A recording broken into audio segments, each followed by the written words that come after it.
অবশেষে আমিও ট্রাই করে ফেললাম বড়লোকদের সেই হেলদি ভাইরাল আইসক্রিমের রেসিপিটা।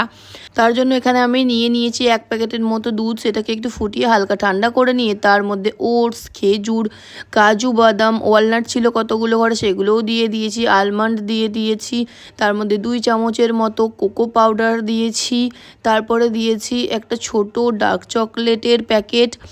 আর তার সঙ্গে সেগুলোকে মোটামুটি ভালো করে নাড়িয়ে চাড়িয়ে নিয়ে আমি এখানে 3 চামচের মতো গুড়ের পাউডার মিক্স করেছি। এই আইসক্রিমটার মধ্যে কোনো চিনি ব্যবহার করা হয় না, যেহেতু এটা একটা হেলদি আইসক্রিম বলছে সবাই, তো তার জন্য চিনি দেওয়া হয় না। আর আমার তো মিষ্টি ছাড়া একদম ভালো লাগে না, তো তার জন্য আমি এখানে গুড়টা একটু মিক্স করে এটাকে 20 মিনিটের মতন ভিজিয়ে রাখতে হবে এটার সঙ্গে। তারপর মিক্সারে একটা স্মুথ পেস্ট তৈরি করে যে কোনো একটা পাত্রের মধ্যে এটা ডিপ ফ্রিজে মোটামুটি 9-10 ঘন্টার মতো রাখতে হবে। কিন্তু আমি এটা সারা রাতই রেখে দিয়েছিলাম, কারণ আমি এটা বিকালবেলা যেহেতু বানিয়েছিলাম, তো সারা রাত এটা রেখে দেওয়ার পরদিন এটা বার করে যখন খেতে গেলাম, সত্যিই দেখছি আইসক্রিমটা অনেক টেস্টি খেতে। আর এটা তো পুরোপুরি হেলদি, কী দিয়ে বানিয়েছি সেটা তোমরা দেখতেই পেলে।